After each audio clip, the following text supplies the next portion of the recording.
স্ক্রিনে যে পেশেন্টটা দেখতে পাচ্ছেন সে একজন জলাতঙ্ক রোগী। জলাতঙ্কর মৃত্যু হার হচ্ছে শতভাগ, অর্থাৎ একবার যদি কারো জলাতঙ্ক হয়ে যায় তাহলে তার মৃত্যু অনিবার্য, তাকে বাঁচানো সম্ভব না। এখন জলাতঙ্ক আসলে কেন হয়? র্যাবিস ভাইরাস নামক একটা ভাইরাস আছে। র্যাবিস ভাইরাসে আক্রান্ত যদি কোনো বিড়াল অথবা কুকুর অথবা শেয়াল আপনাকে খামচা দেয় অথবা কামড় দেয় তাহলে আপনার জলাতঙ্ক হবে, যদি না আপনি ভ্যাকসিন নেন। ভ্যাকসিন কীভাবে নিতে হবে আমি একটু পর বলতেছি। কী কী লক্ষণ দেখা দিলে আপনি আসলে বুঝবেন যে একটা মানুষের জলাতঙ্ক হচ্ছে কিনা? প্রথম দিকে যেখানে একটু সামান্য সামান্য জ্বর আসবে, যেখানে কামড় দিচ্ছে সেখানে চিনচিন ব্যথা করবে, তারপর আস্তে আস্তে যখন সিভিয়ার অবস্থা হওয়া শুরু করবে তখন দেখবেন যে, আমি চিত্রে একটা ছবি দিয়ে দেবো, ভিডিও দিয়ে দেবো, দেখবেন যে মাংসপেশিতে প্রচণ্ড পরিমাণে ব্যথা করবে, পানি গিলতে পারবে না। তাকালে দেখতে পাচ্ছেন যে যখন পানি খাওয়ার চেষ্টা করবে মাংসপেশিগুলো চাপ দিয়ে ধরবে, তখন কি হবে, সে পানি গিলতে পারবে না। এই জন্য সবসময় সে জলের প্রতি একটা আতঙ্ক থাকবে, এই জন্য এটাকে বলা হয় জলাতঙ্ক। আর যে সমস্যাটা দেখা দেবে, এই যে ভাইরাসটা এটা আপনার ব্রেনকে আক্রমণ করে, ব্রেনকে আক্রমণ করার কারণে নার্ভাস সিস্টেমের কারণে আপনার যে সিক্রেশন, যে আপনার লালা গ্রন্থির সিক্রেশন সেটা বাইরে যাবে, অর্থাৎ আপনার প্রচুর পরিমাণে লালানেশন হওয়া শুরু করবে।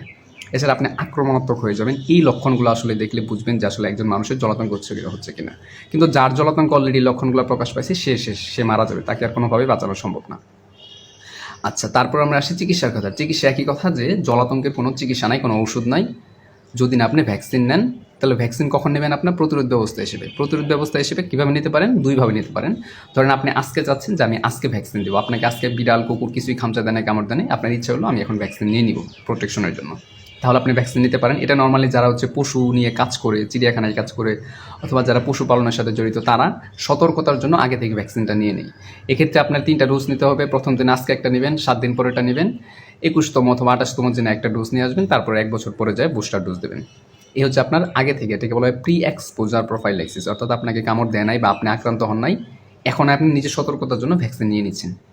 আরেকটা যেটাকে বলা হয় পোস্ট এক্সপোজার, অর্থাৎ আপনাকে বিড়াল অথবা কুকুর খামচা দিচ্ছে, এখন আপনি চাচ্ছেন যে আপনি ভ্যাকসিন নেবেন যাতে আপনার র্যাবিস না হয় আর কি। তখন আপনি কী করবেন? মনে রাখবেন যে WHO আমাদেরকে 3টা ক্রাইটেরিয়া দিচ্ছে, 3টা ক্রাইটেরিয়ার ভিত্তিতে আমরা চিকিৎসা নেব। প্রথম কথা হচ্ছে, ধরেন এরকম একটা স্থান যেখানে কোনো ক্ষতস্থান নাই, এখানে যদি আপনার পালিত বিড়াল অথবা কুকুর যদি আপনাকে শুধু একটু লালা ফেললো, এখানে চাটলো, তাহলে আপনার ভ্যাকসিন নিতে হবে না, আপনি সুন্দর করে সাবান পানিতে অনেকক্ষণ ধুয়ে ফেলবেন।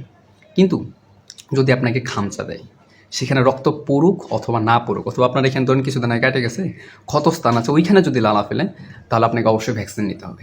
আরেকটা ক্রাইটেরিয়া হচ্ছে, ধরুন আপনাকে এমন খামচা দিয়েছে যে আপনার রক্ত পড়া শুরু করছে, তাহলে তো আপনাকে ভ্যাকসিন নিতে হবেই। ভ্যাকসিনের সাথে সাথে র্যাবিস ইমিউনোগ্লোবিলিনটা নিতে হবে। ইমিউনোগ্লোবিলিন আপনাকে সাথে সাথে প্রোটেকশন দেওয়া শুরু করবে। ভ্যাকসিনের একটু সময় লাগে কাজ শুরু করতে। এখন নর্মাল অবস্থায় এই যে র্যাবিস হয়, র্যাবিস হলে সাধারণত লক্ষণগুলো 2 সপ্তাহ থেকে 3 মাসের ভিতরে প্রকাশ পাওয়া শুরু করে। মনে রাখবেন, আপনি আজকে যদি বিড়ালে খামচা দেয় আপনাকে, তাহলে আপনি তো আর জানেন না যে এই যে বিড়ালটা, এই বিড়ালের কি র্যাবিস ভাইরাস আছে কিনা, আপনি তো নিশ্চিত না। মানে আপনি কি বসে থাকবেন যে আর আসলে র্যাবিস ভাইরাস আছে কিনা এটা জানার জন্য? আপনি তো আর বসে থাকবেন, আপনাকে বাঁচাতে হবে, কারণ একবার র্যাবিস হয়ে গেলে আপনি মারা যাবেন। এই জন্য আক্রান্ত হওয়ার বা খামচা দেওয়ার বা কামড় দেওয়ার 72 ঘন্টার ভেতরেই খুব দ্রুত হসপিটালে চলে যাবেন, ইমার্জেন্সি ইউনিটে চলে যাবেন। আপনি বলবেন যে আপনি র্যাবিস ভাইরাসের ভ্যাকসিন দিতে চান, তাহলে মোটামুটি হয়ে যাবে। ভুলেও কখনো অবহেলা করবে না, বিশেষ করে বাচ্চাদের বেশি হয়। কেন? কারণ বাচ্চারা বলে না, আপনাকে হঠাৎ হাঁটার সময় একটা কুকুরের খামচা দিচ্ছে, ও বাড়িতে এসে বলবে না। কিন্তু যদি ওই কুকুরটা র্যাবিস ভাইরাস থাকে তাহলে 2-3 মাসের ভিতর দেখবেন যে বাচ্চার ভেতরে এই লক্ষণগুলো প্রকাশ পাচ্ছে, তখন আর বাচ্চা নেওয়া সম্ভব না। র্যাবিস খুবই ভয়ঙ্কর। র্যাবিস থেকে নিজে রক্ষা করুন, অন্যকে সতর্ক করুন। ধন্যবাদ সবাইকে। আসসালামু আলাইকুম।